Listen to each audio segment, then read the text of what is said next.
사순절 묵상집 사순 시편을 마주하다.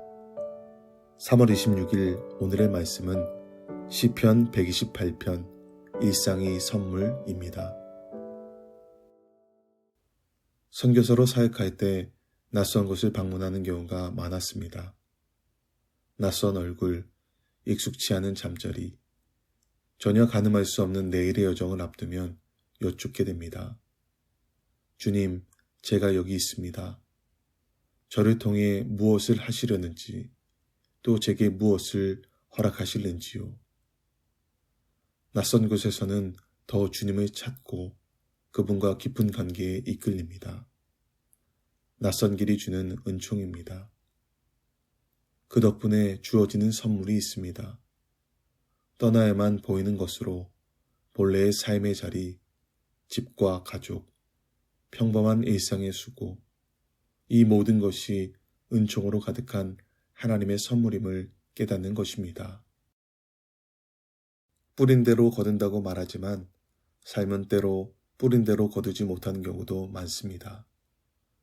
선한 땀을 흘리고도 쓰디쓴 열매를 거두기도 합니다. 사람의 의지로는 어찌할 수 없는 일이 발생합니다. 전쟁을 겪는 이들에게 수고한 만큼 먹는 것은 기적에 가까운 일입니다. 시편에는 이 불공정을 하소연하는 기도들이 적지 않습니다. 이해할 수 없는 삶의 소용돌이에서 오직 하나님만이 답하실 수 있기에 외쳐 여쭈는 이가 욥 한 사람만은 아닐 것입니다. 예측할 수 없는 하루하루를 건너는 순례자에게 주어진 모든 것은 은총입니다. 땀 흘린 수고와 열매 사이에는 세밀한 하나님의 돌보심이 있습니다. 수고할 힘도 주님이 주신 것이며 열매로 인한 생명의 연장도 주님의 손길입니다. 땀 흘릴 수 있는 것, 감사의 식탁이 마련된 것, 이 모두 하나님께서 베푸시는 은혜와 자비입니다. 홀로 걷는 길에서 순례자는 가족이 하나님의 복임을 선명히 깨닫습니다. 가족이야말로 사람을 사람답게 하는 근본 장소이지요. 대가와 거래 없이 서로 보살피고 수고하고도 고마운 곳입니다. 참된 용서를 체험하는 곳이며 넘어진 이가 새로운 걸음을 시작하도록 기다려주는 곳입니다. 온전한 걸음을 내딛기까지 믿어줍니다. 가족은 하나님의 자비와 신실함을 맛보는 곳이며 그분의 거룩한 성품의 자취를 발견하는 곳이기도 하지요. 수고의 열매를 하나님이 베푸신 자비임을 기억하고 가족이 사랑의 선물임을 고백하면 우리가 살아가는 일상이 신비가 됩니다. 자고 깨며 먹고 마시며 만나고 대화하며 때로 침묵하는 모든 일상이 하나님의 은혜, 경의로 가득한 곳임을 깨닫습니다.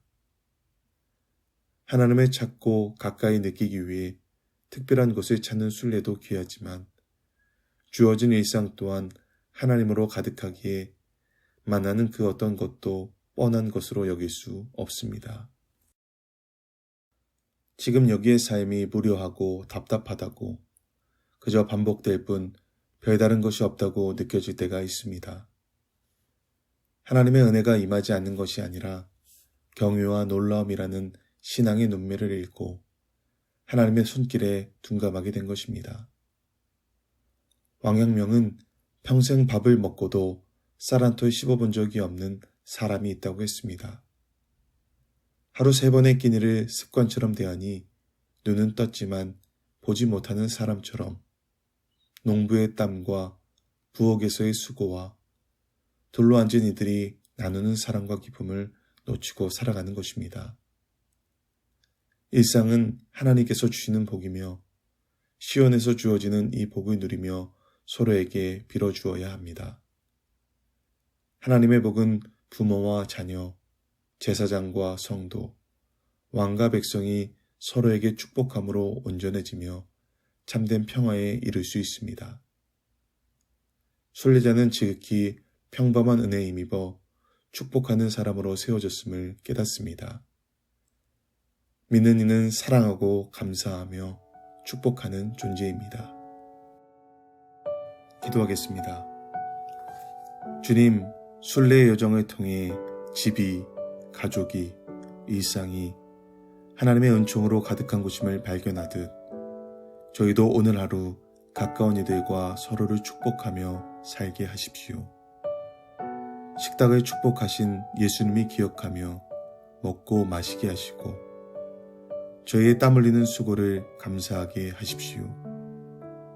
일상에서도 주님이 우리 곁에서 속삭여 주심을 듣게 하셔서 오늘 하루 더 사랑하는 삶이 되게 하십시오. 아멘.